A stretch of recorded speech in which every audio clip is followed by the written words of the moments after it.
Hey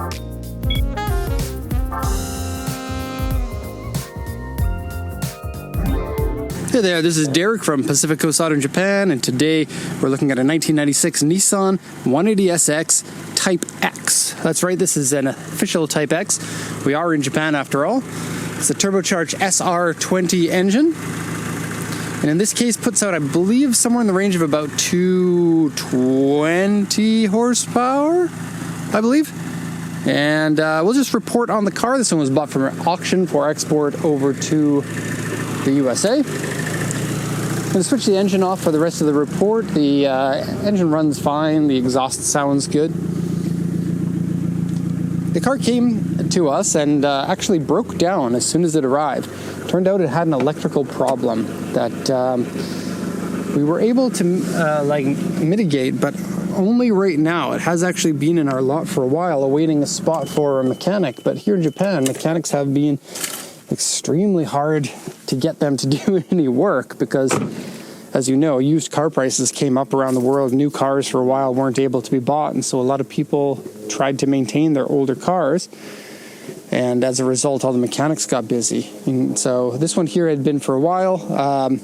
It turned out that it had a bad electrical connection between the battery and the main fuse box there. So one of the guys that works with us helped us with that, and we are very grateful. Figured it out. Finally, it wasn't an expensive repair, which is good, but it did take a while, which is a little disappointing. Okay, so the SR20, great, fantastic engine, especially in turbocharged, but also in non-turbo form. Very, very good. This one has a few minor modifications. It has a Blitz blow-off valve for your sounds. Has a cold air intake from Apex. Has a front mount intercooler down there. Not sure of the brand, but you can see it in there. Has a strut tower brace from Tane. I actually don't think I've seen this one before. Quite a nice looking unit, I must say. And a part of this has been repaired with tape and plaster. That's just your coolant overflow bottle. It's just your coolant overflow bottle. It's not like you need that or anything. But yeah, coolant looks good. Oil looks good. I believe it's a stock turbo. Let me just have a little peek in there.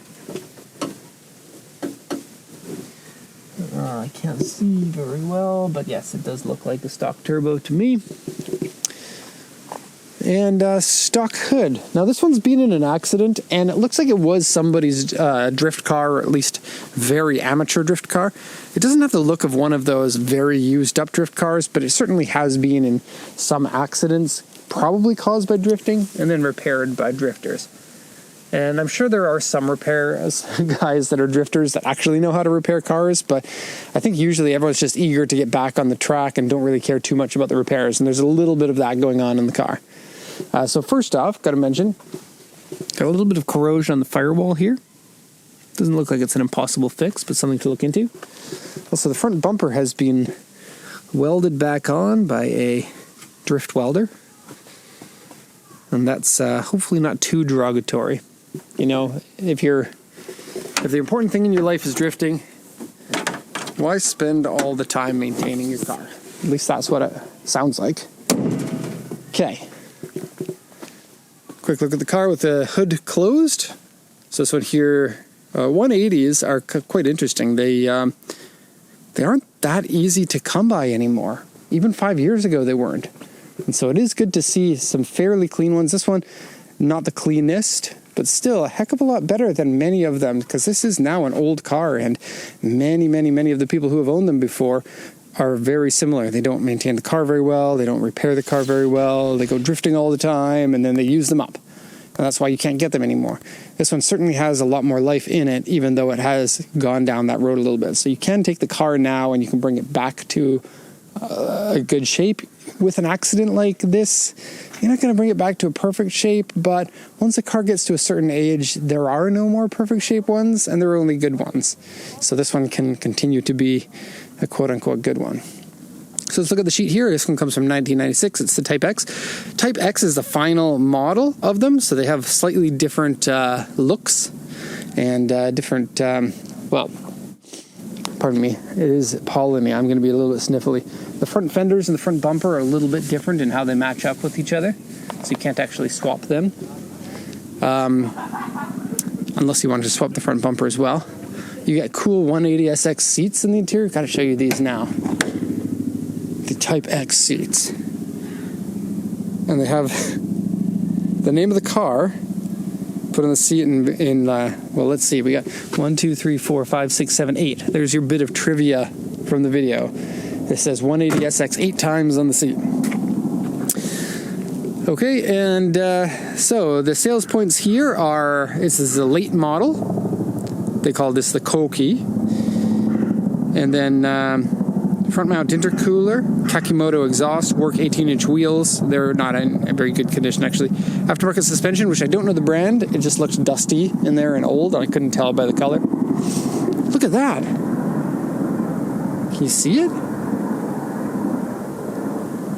Crazy. It's like Rambo. Okay, so aftermarket air filter, aero parts, GT wing, aftermarket steering wheel, aftermarket tail lights, interior and exterior have been cleaned.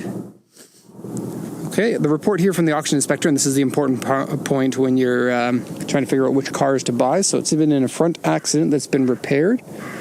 Aftermarket shift knob. Steering wheel peeling and ripped. It's actually pretty bad. It's also too small and spaced too close to the driver, I think.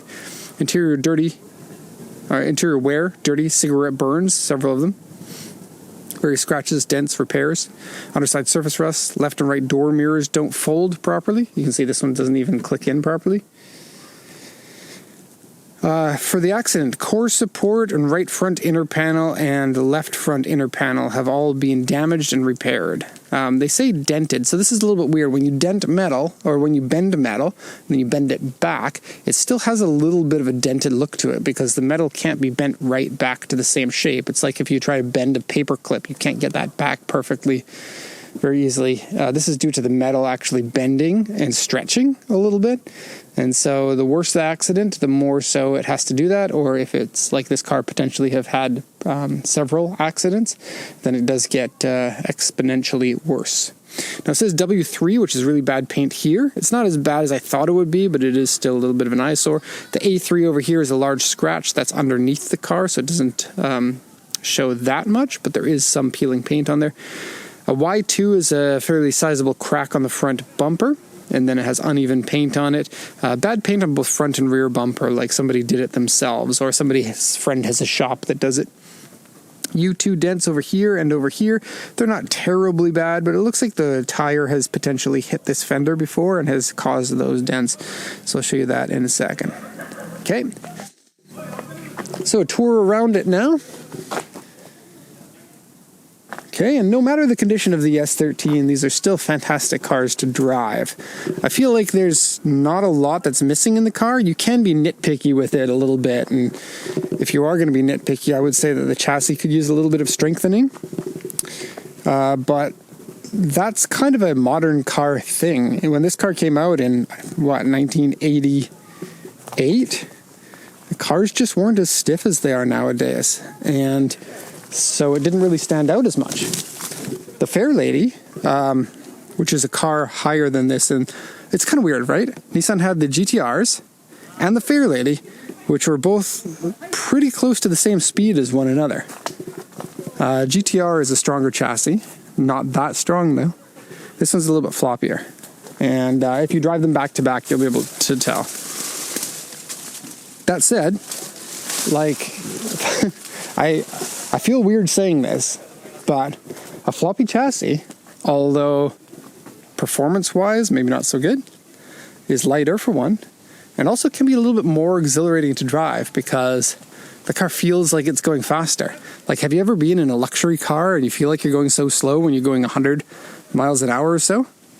Well, when you have a weak chassis, you can feel more vibrations, and it's just a little bit more on the edge, and there's more drama to the car, and that can be enjoyable as well in its own way.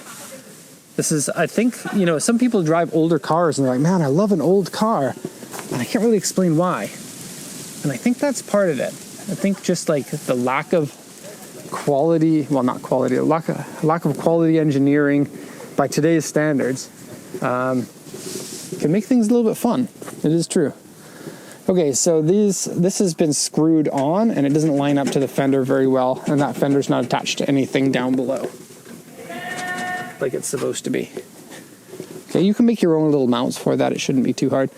Here you've got some paint drips and some touch-up paint, and just the whole paint on this isn't looking very good. Looks like body filler's been used a few places, hasn't been sanded down very well.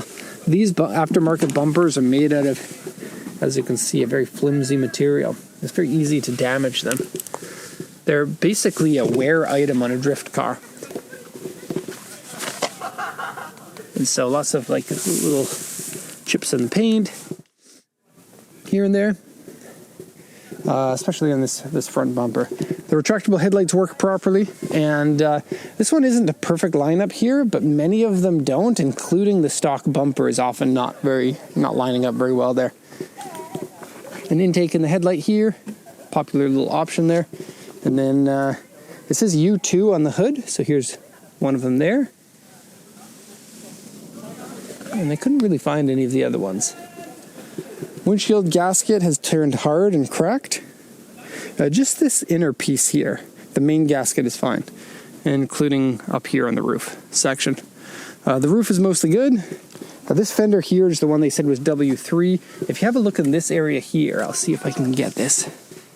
Sometimes the camera focuses on the wrong thing, but have a look at that. And that's a good example of what a W3 looks like. The liner on the inside of the fender is all ripped up, but it's still kind of in place there. And a screw that goes to nowhere. Cool. Side skirt. So a little bit of damage here, and some pretty big damage here, and then the scrape, or the A3 underneath, is right here, including down here, and there are some flex cracks across there. This door, that's not even closed. Thank you, Nissan. It's not perfectly lined up, but it has this little garnish piece so that you can't really notice it that well. And then stock vent pieces. I think they might be an option on this car, but these ones do come from the factory. They discolor into this pinkish color. Same thing as on the Skylines. Okay, rear fenders, all really good. A lot of these, especially in the US, have turned rusty. And the US got the KA20 engines? KA24? Yeah, the 24 engines. Decent engine, but not a sports car engine in a sports car. A little bit strange, right? So this back bumper again, some issues with it. And then we got some cracks in there, aftermarket taillights. You choose if you like or if you don't like. But they do come from Japan, so maybe you can just be like, yep, they're from Japan. They must be cool. There's a little bit of paint fade on the upper fender here. Now from this angle you don't get to see it, but if you come over here you do. So right in here, some paint fade, including right up into the body line there. Okay. And coming down here is where we have some dents. So most of this is all pretty good. It has been repainted, so there is a little bit of paint wave in it. But let's see if we can find those dents. There's two of them in this fender. So one right here and one right here. Now if you take a look, the fender is kinked here and here. This is the kind of damage that you get when it hits the tire. You can also get this from the front bumper bottoming out, especially one down here.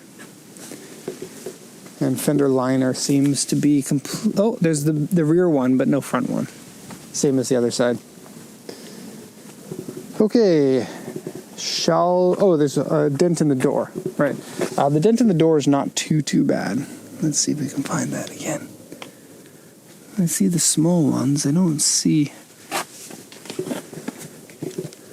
There are some small dents in this area here.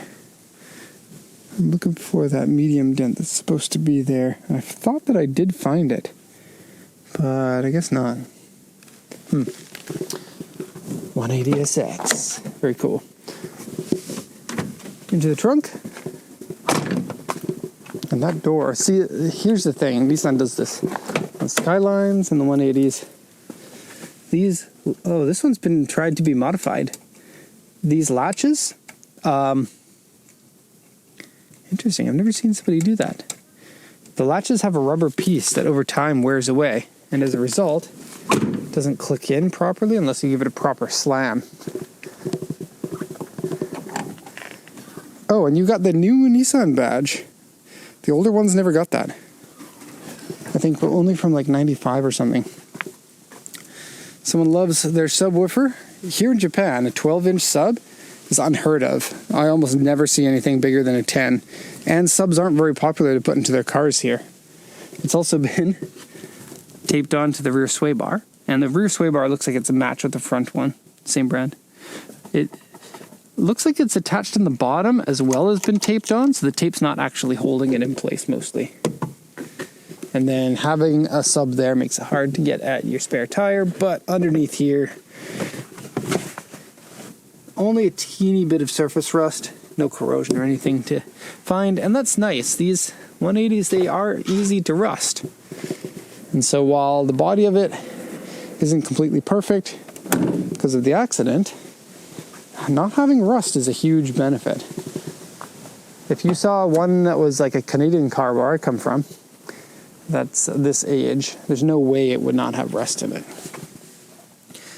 So the Type X door cards are a little bit different. This fabric here is a little bit bunchy and coming off like down here. And then it has a couple of cigarette burns here. And 1, 2, 3, 4, and that one there looks like it kind of exploded and left a bunch of little burns. Seats are in good condition with a little bit of just regular sag in them. Nothing really noticeable. And then the clutch feels a little bit springy and the brake fluid needs to be replaced. Steering wheel, big rip on the outside here. And then the top is all like sun damaged. And then the floor mats, they have this stitching that has come out. Kind of weird to put stitching in a floor mat when you know it's going to be stepped on all the time, because stitching can wear out pretty easily, especially when those threads get old. Stock gauge set there. Still pretty low mileage.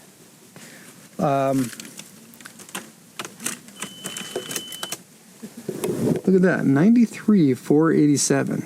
Very cool. And it screams at you. Headlights, no problem. And it's Ray Brig headlights. I'll show you those when we get to the exterior. The interior here, these vents here, quite like those. I feel like manufacturers aren't doing this kind of thing anymore. There's one for each side so that you can direct them on where you hold the steering wheel. So if you have cold hands, you can heat them up. Or if you have hot hands, you can cool them down. Center console here is okay. The shift knob has been removed. It has a new Navi screen that doesn't fit in there very well. And then the AC control panel all works fine. No cracks in the dashboard. That is super, super rare on one of these. These are very common to crack right here and throughout this section here. It's all this one big piece of plastic that's fragile and the heat gets to it. If you have one of these cars without the cracked dashboard, for one, you can be pretty happy about that. But secondly, get a cover over here to make sure that it doesn't get direct sunlight on it, because that UV really does damage it easily. Okay, the passenger also has a little bit of threadbare 180SX over there. Get a place for cigarettes. That's gross. I'm so glad now that cars don't come with ashtrays anymore. And a little bit of wear on that. Such a waste of space. You could otherwise have a cup holder there. This car, no cup holder. Okay, back seats are okay. Speaking of cup holders, that one there just came in, and it has, I believe, a factory door panel cup holder in it. Very interesting. So I have to say about the S13s, driving them, the position that you drive in, the way you hold the steering wheel, the distance the shift knob is, the distance the pedals are, all of that feels very good. It's like a trip back history, like in time, to the time when I feel like manufacturers were being a little bit more concerned about driving pleasure as they are now. I'm not sure if that's able to be explained in words, but that's the way that I feel when I drive the cars. And this is one of the key cars that makes me feel that way. This and Skylines and the old 8.6, MR2, Celica. Yeah. Oh, and I said that I would show you the headlights. There they are. Clear lens Raybrake headlights. Okay, so that's all for this one. Hope you enjoyed the video. Thank you so much for watching, and have a nice day.